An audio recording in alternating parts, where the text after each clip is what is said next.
नमस्कार दोस्तों, दीपक की पाठशाला में एक बार फिर से आपका स्वागत है।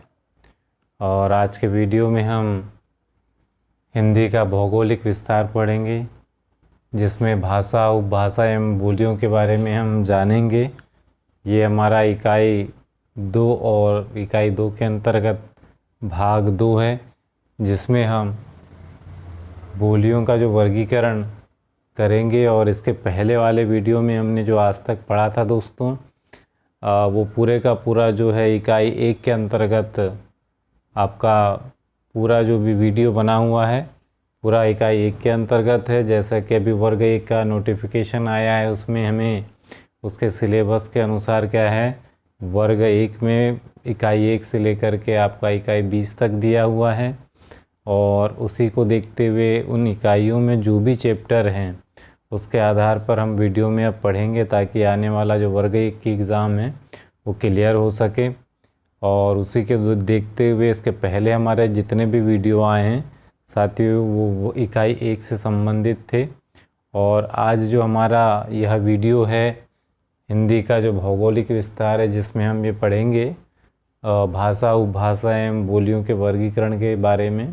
ये इकाई 2 में दिया गया है और उसी के आधार पर हम इकाई 2 का यह पहला वीडियो प्रारंभ कर रहे हैं, जिसमें भाग 2 के अंतर्गत हम देखते हैं। इसके पहले हमने भी बोलियों का एक वीडियो हमने पिछले वीडियो में देखा है कि किस तरह से अलग अलग बोलियां हैं और किस लिपि से बनी हुई है, कौन सी लिपियों के माध्यम से उनको लिखा गया है, और उसी के आधार पर उनका जो वर्गीकरण हुआ है।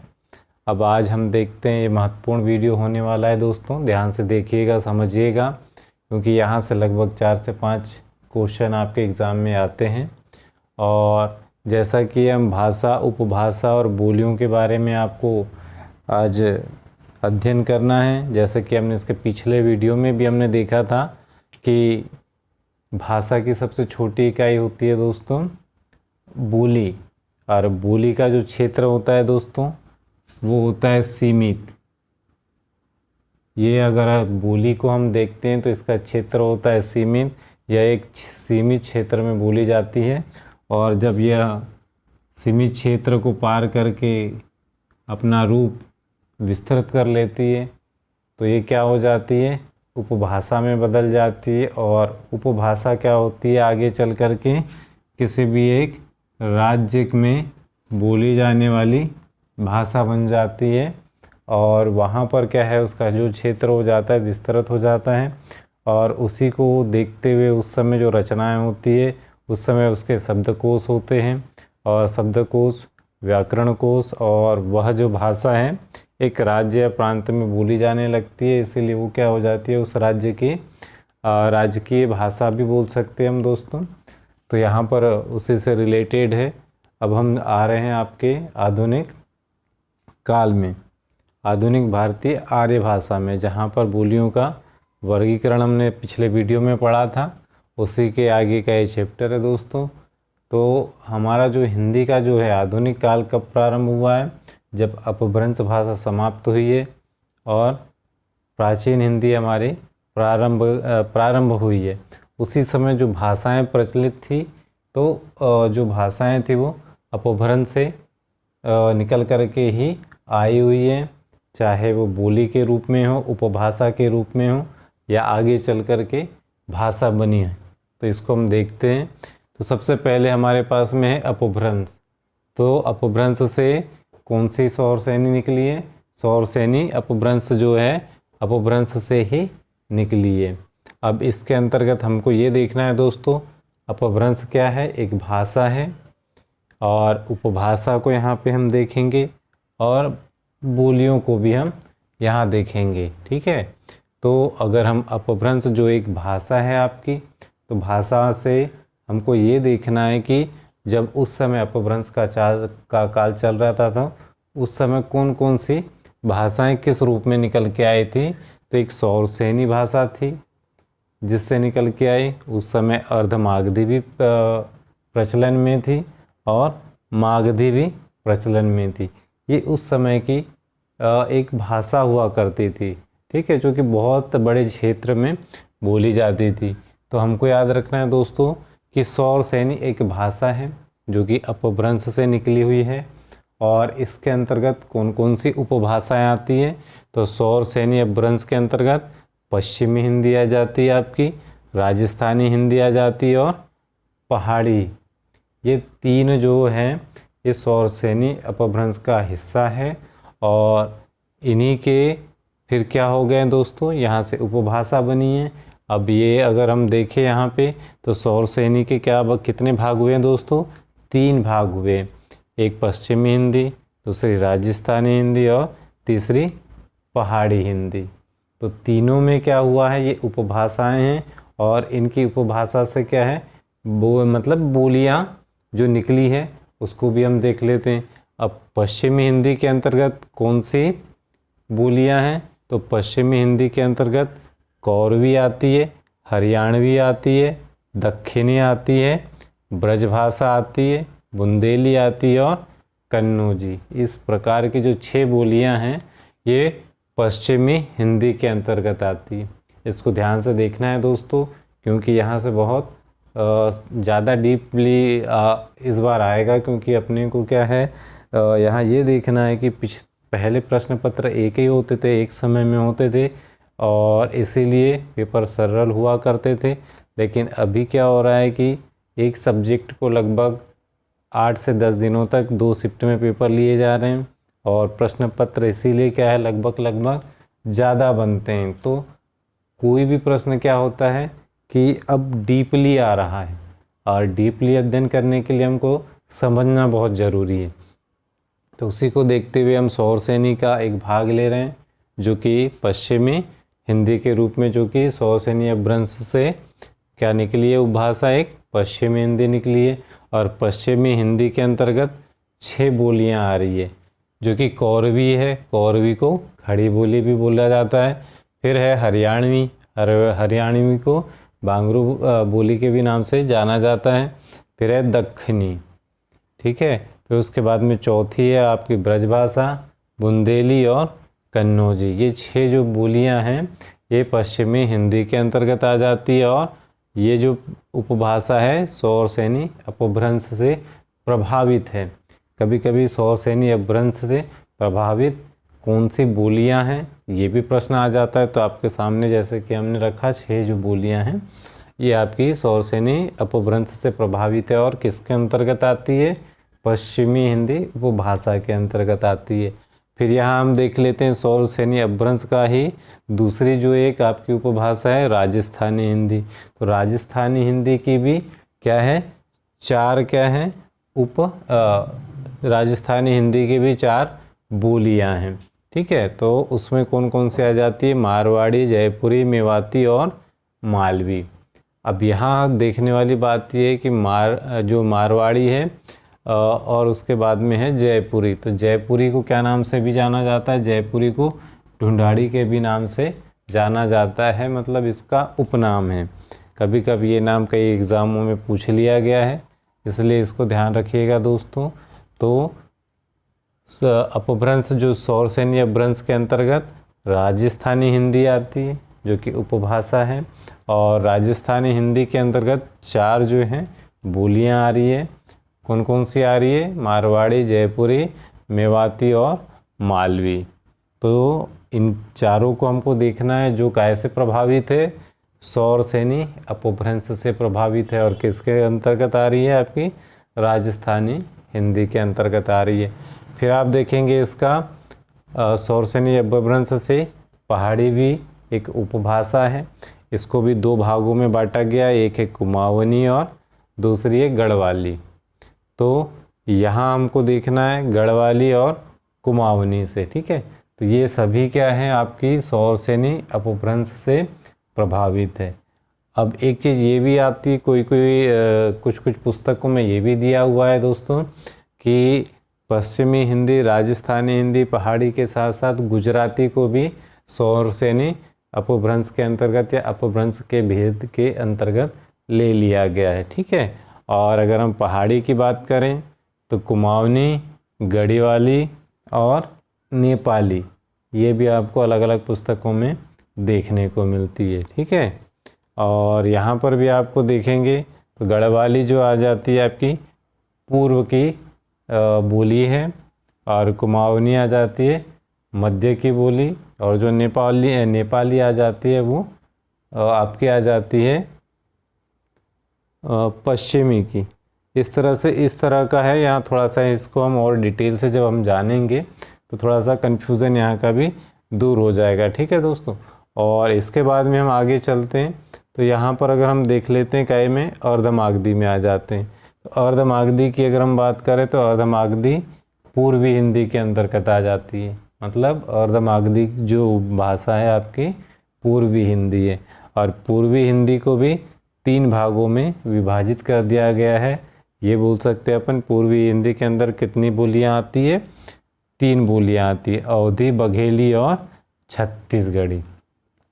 इन 3 बोलियों के बाद में हम देखते हैं मागधी में। मागधी जो अपभ्रंश है, जो कि भाषा है। अब मागधी को क्या बोला जाता है, बिहारी हिंदी। मतलब बिहारी हिंदी ये क्या है, उपभाषा है। और बिहारी हिंदी के अंतर्गत क्या क्या आ जा रही हैं बोलियाँ, भोजपुरी, मैथिली और मगही। तो इस तरह से बिहारी हिंदी को भी 3 भागों में विभाजित कर दिया गया है बोलियों के रूप में, भोजपुरी, मैथिली और मगही। अब यहाँ ये हमने क्या कर लिया है दोस्तों, हिंदी का जो भौगोलिक स्तर पर जो विस्तार हुआ है, जो कि भाषा के आधार पर, उपभाषा के आधार पर और बोलियों के आधार पर। अब यहाँ हमको देखना है कि इन बोलियों के क्या है, अन्य नाम या उपनाम भी है, और उसके बाद में उनकी कुछ उपबोलियाँ हैं, तो उनको भी हमको देखना है। क्योंकि हमको डीपली इसीलिए अध्ययन करना पड़ रहा है क्योंकि अब एक नहीं, एक से अधिक पेपर निकाले जा रहे हैं, क्योंकि एग्ज़ाम आपकी 10 से 15 दिन चल रही है और 2 शिफ्ट में चल रही है। इसीलिए कहीं से भी क्वेश्चन आपका आ जाएगा, तो हमें किसी भी क्वेश्चन को छोड़ना नहीं है। फिर यहाँ हमको एक चीज़ देखना है दोस्तों, हम देख लेते हैं पहले क्या, बोलियाँ, इनके अन्य नाम और इनके अंतर्गत जो उपबोलियाँ हैं उसको।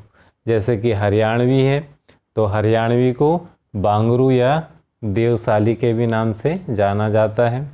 फिर ब्रजभाषा है, ब्रजभाषा को क्या कहते हैं, अंतर्वेदी भी कहते हैं, और ब्रजभाषा को बंगाल में ब्रजबुली भी कहा जाता है। ठीक है। फिर बुंदेली है, बुंदेली को क्या कहते हैं, बुंदेलखंडी कहते हैं। अवधी को कोसली और बैसवाड़ी के नाम से जाना जाता है। अवधी को कोसली और बैसवाड़ी के नाम से जाना जाता है। फिर यहाँ देखने वाली बात है, कौरवी को खड़ी बोली बोलते हैं। छत्तीसगढ़ी को खलटाही या लरिया के भी नाम से आप जाना जाता है। फिर बघेली की अगर हम बात करते हैं तो बघेली को रिवाई भी बोलते हैं, बघेलखंडी भी बोलते हैं। इन दोनों नामों से बघेली को जाना जाता है। और फिर आ जाती है आपकी डिंगल, तो डिंगल को भाटों की भाषा बोलते हैं, जो कि भाट क्या होते हैं कि जो पंडितों के जैसे एक स्थान से दूसरे स्थान से तीसरे स्थान, मतलब अपना एक क्षेत्र बदलते रहते हैं। जैसे पहले साधु संत घूम घूम कर क्या करते थे, शिक्षा अर्जन करते थे, शिक्षा को प्रसारित करते थे। उसी प्रकार से भाट भी क्या करते हैं कि अपने लोगों के बीच में समय समय पर जाते हैं, अपने अच्छी मतलब कहानियाँ हैं, फिर कथाएं हैं, बताते हैं, 2-4 दिन रुकते हैं, और उसके बाद में दान दक्षिणा लेकर के फिर दूसरे मतलब गाँव की ओर निकल पड़ते हैं। इस तरह क्या है, ये परंपरा उस समय बहुत चली है और आजकल भी देखने को मिलता है, बहुत कम मात्रा में, लेकिन भाट आज भी हमारे सामने में कहीं ना कहीं देखने को मिल जाते हैं। और फिर आ जाती है पिंगल, तो पिंगल को नाग भाषा के भी उपनाम से जाना जाता है। अब यहाँ देखने वाली बात ये है दोस्तों, अपन ने बोलियाँ और उनके अन्य नाम तो देख लिए, उनके उपबोलियाँ क्या क्या है।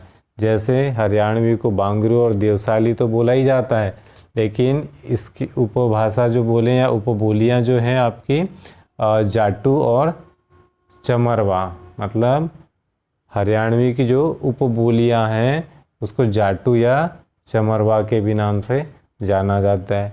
फिर ब्रजभाषा का उपनाम तो अंतर्वेदी है, लेकिन इसको क्या है भुक्सा डांगी और जादो वाटी इसकी उपबोलियां हैं। ठीक है। फिर बुंदेलखंडी के अंतर्गत कौन कौन सी बोली आ जाती है? पावरी, लोधांती, बनाफरी और निभट्टा। ठीक है। ये पावरी जो है दोस्तों, बुंदेलखंडी जो है ये पावरी और लोधांती जो है, पावरी मतलब आपकी पवारी हो जाती है और लोधांती मतलब जो लोधियाँ हैं। यहीं से इनकी जो बोली भाषा हैं कहीं ना कहीं परिवर्तित होकर आज पावरी पवारी बन चुकी है, लोधांती लोधी बन चुकी है। मतलब वहाँ के लोग इधर उधर अन्य क्षेत्रों में फैले हुए हैं और आज वो उस समय क्या है अलग तरह से ये बोली पावरी में बोली जाती थी, लोधांती में बोली जाती थी। आज वही रूप पवारी और लोधी में बन गया है, जो कि बुंदेलखंड से आई हुई है और ये बोली है जिसको पावरी, लोधांती, बनाफरी और निभट्टा आदि नामों से जाना जाता है। फिर यहाँ पर आपकी आ जाती है अवधी। अवधी का उपनाम कोसली और बैसवाड़ी भी है। तो इनके अंतर्गत जूडर, जोल्हा और गहोरा 3 क्या हो जाती है उपबोलियाँ आ जाती है। फिर बघेली की अगर हम बात करें, बघेली को रेवाई भी बोलते हैं, बघेलखंडी भी बोलते हैं और इन दोनों के अंतर्गत चाहे रेवाई बोलें या बघेलखंडी बोलें, इसकी उपबोलियाँ हैं निभट्टा के नाम से जानी जाती है। इस तरह से जो ये आज का चैप्टर है हमारा ये कंप्लीट होता है दोस्तों। एक बार में यदि ये समझ में ना आए तो इस वीडियो को आपको 1 से अधिक बार, 2 से 3 बार देखना है, क्योंकि यहाँ से प्रश्न छूटने नहीं चाहिए।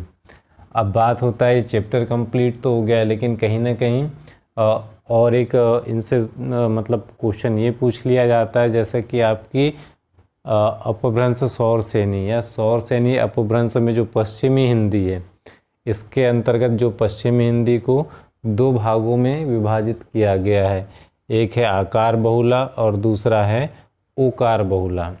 अब ये आकार बहुला या ओकार बहुला क्या है इसको हम देख लेते हैं। आकार बहुला का मतलब है जो बोली जा रही है उसमें ज़्यादातर, बहुला मतलब बहुल क्षेत्र में या बहुत ज़्यादा मात्रा में या ज़्यादा जनसंख्या में बोली जाने वाली, बहुल क्षेत्र में बोली जाने वाली, बहुल मतलब ये उसका अर्थ है। तो उस समय जो बोली जा रही है बहुल क्षेत्र में, बहुतायत मात्रा में, तो उनके आखिरी उच्चारण में क्या है आ का उच्चारण होता है। और आ का उच्चारण कौन कौन सी बोली में होता है? कौरवी में होता है, हरियाणवी में होता है और दक्खनी में होता है। तो ये जब बोली जाती है तो ज़्यादातर आखिरी में आ का उच्चारण होता है, इसीलिए इसको आकार बहुला के नाम से भी जाना जाता है। तो पश्चिमी हिंदी 2 भागों में विभाजित है, आकार बहुला और ओकार बहुला। तो इसमें देखना है आकार बहुला के अंतर्गत जो पश्चिमी हिंदी में कौरवी, हरियाणवी और दक्षिणी आ जाती है, और ओकार बहुला के अंतर्गत ब्रजभाषा, बुंदेली और कन्नौजी, ये 3 जो बोलियां हैं ओकार बहुला में आ जाती है। मतलब जब बोली भाषा में जो भी है उस समय उच्चारण होता है, जैसे कहाँ जा रहो है, कहाँ से आ रहो है, तो यहाँ ओ का उच्चारण होता है। तो इस तरह का क्या है ब्रजभाषा, बुंदेली और कन्नौजी में होता रहा है और आज भी वहाँ होता है। तो ये क्या है उसको नाम दे दिया है आकार बहुल क्षेत्र और ओकार बहुल क्षेत्र। तो किसके अंतर्गत आते हैं ये दोनों? पश्चिमी हिंदी के अंतर्गत आ जाते हैं। तो यहाँ से प्रश्न ऐसा बनता है कि इनमें से कौन सी जो बोली है आकार बहुला की नहीं है या ओकार बहुला की नहीं है या ओकार बहुला के अंतर्गत नहीं आती। या क्वेश्चन ऐसा भी आ सकता है पश्चिमी हिंदी के अंतर्गत इनमें से कौन सी ऐसी बोली है जो आकार बहुला के अंतर्गत आती है, तो उसमें 3 दे देगा ओकार बहुला की और इनमें से आकार बहुला में से 1 दे देगा। यहाँ से आपको पता करना है कि आकार बहुला और ओकार बहुला कौन सी एक ऐसी भाषा है जब अगर आकार बहुला पूछेगा तो कौरवी, हरियाणवी और दक्खनी में से 1 दे देगा, या तो अगर ओकार बहुला पूछ लिया तो इनमें ये तीन नाम दे दिया जाएगा और इन तीनों में से ओकार बहुला में से एक कोई भी नाम दे देगा, ब्रजभाषा, बुंदेली या कन्नौजी। तो ये आपको पता होना चाहिए। तो आकार बहुल मतलब आ का उच्चारण ज़्यादा बहुल मात्रा में जहाँ हुआ है वो वाली बोली, और ओकार बहुल का मतलब जिन क्षेत्रों में जिन बोलियों के माध्यम से आखिरी में जो उच्चारण होता है शब्दों के बाद में, तो वहाँ पर हमको पता करना है। तो ये बहुत इजी है, इसको 1 से 2 बार आपको वीडियो देखना है तो ये बन जाएगा।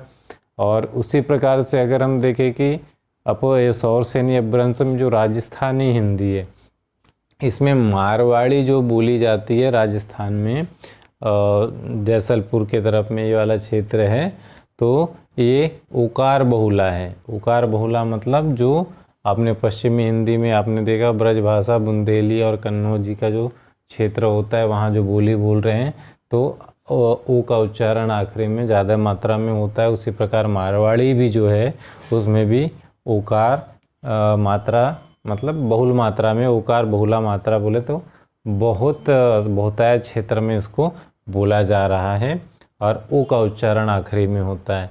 अब बात आ जाती है क्या में, मालवी की। तो राजस्थानी हिंदी के अंतर्गत मारवाड़ी और मालवी ऐसी जो बोली है, इन दोनों में ओकार बहुला के अंतर्गत आती है, जो कि राजस्थानी हिंदी के मतलब उपभाषाएं हैं। ठीक है। और ये वाली जो आपकी थी पश्चिमी हिंदी के अंतर्गत थी आकार बहुला और ओकार बहुला। राजस्थानी हिंदी के अंतर्गत ओकार बहुला ही है, एक मारवाड़ी हो गई और दूसरी मालवी हो गई।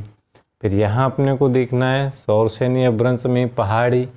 तो पहाड़ी में जो कुमाऊनी और गढ़वाली ये दोनों क्या है, ओकार बहुला है। मतलब यहाँ पर भी शब्दों के अंत में क्या है, जब बोला जाता है तो ओ का उच्चारण होता है। और ये कुमाऊनी और गढ़वाली भी क्या है, ओकार बहुला, जो कि सौरसेनी अपभ्रंश के अंतर्गत आती है पहाड़ी उपभाषा में। ठीक है। तो यहाँ ये भी हो गया आपका क्षेत्र कवर। अब बात आ जाती है अर्धमागधी। अर्धमागधी में क्या है, पूर्वी हिंदी आती है और पूर्वी हिंदी में अपन 3 भागों में बोलियाँ विभाजित है, एक तो अवधी, बघेली और छत्तीसगढ़ी। पूर्वी हिंदी के अंतर्गत 3 बोलियाँ हैं। इसमें क्या है, उदासीन आकार बहुला है। मतलब उदासीन आकार बहुला वाली कौन सी उपभाषा है, तो अपने को मालूम होना चाहिए पूर्वी हिंदी। या ये पूछ लिया क्वेश्चन कि पूर्वी हिंदी के अंतर्गत कौन सी बोली जो है उदासीन आकार बहुला है, तो हमको यहाँ ध्यान में रखना है कि अवधी और जो बघेली आती है, अवधी और जो बघेली आती है उदासीन आकार बहुल क्षेत्रों में बोली जाती है। इसीलिए हमारा उत्तर क्या हो जाएगा कि अवधी, अगर अवधी दिया है तो अवधी लगाएंगे और बघेली दिया है तो बघेली लगाएंगे, जो कि उदासीन आकार बहुला है। फिर अगर मागधी अपभ्रंश के अंतर्गत पूछा जाएगा तो मागधी के अंतर्गत आ जाती है बिहारी हिंदी। और बिहारी हिंदी को भी 3 भागों में विभाजित कर दिया गया है, भोजपुरी, मैथिली और मगही में। तो यहाँ पर जो 3 बोलियाँ हैं, तो इसमें जो भोजपुरी है इसमें आपका क्या है, ये जो है इसमें ई का उच्चारण होता है। मतलब यहाँ ओकार बहुला आती है, यहाँ ईकार बहुला क्षेत्र है ये। मतलब जब कोई भी शब्द बोला जाता है तो ई का उच्चारण यहाँ भोजपुरी में ज़्यादातर आपने देखा होगा। भोजपुरी सिनेमा में आप देखेंगे तो अगर कहाँ जाना है तो कहाँ गईल, जाइल, बुइल, इस तरह के मतलब बहुत सारे उच्चारण आपको देखने को मिलते हैं। तो ये भोजपुरी सिनेमा आपका जो है उसमें आपको देखने को मिल जाएगा। तो ये वाला जो है आपका ई बहुल क्षेत्र है। मतलब ई का उच्चारण शब्दों में यह आम तौर से देखा जाता है, जो कि बिहारी हिंदी के अंतर्गत भोजपुरी एक बोली है जो कि ई बहुल क्षेत्र है। ई का उच्चारण शब्दों के अंत में आ जाता है। और इस प्रकार से हमारा ये जो हिंदी का भौगोलिक विस्तार वाला जो चैप्टर है दोस्तों, इसमें भाषा, उपभाषा और बोली का जो वर्गीकरण है यहाँ कंप्लीट होता है। यदि ये वीडियो पसंद आया होगा तो अपने दोस्तों को शेयर कीजिए, लाइक कीजिए, सब्सक्राइब कीजिए और बेल आइकन को दबाना ना भूलें। और इस वीडियो को 1 से 2 बार ज़रूर देखें ताकि आपको पूरी चीज़ अच्छे से क्लियर हो जाए, ताकि आपका जो भी मतलब एग्ज़ाम में आने वाला अगर इनसे संबंधित कोई क्वेश्चन हो तो ना छूटे। आज के वीडियो में इतना ही। आज इस वीडियो को देखने से ऐसा लगेगा आपको कि बहुत सारी चीज़ें इस वीडियो में आपको मिली हैं और आपको ऐसा लगता है कि ये वीडियो आपके काम की है, तो दोस्तों को शेयर ज़रूर कीजिए। धन्यवाद दोस्तों। नमस्कार दोस्तों।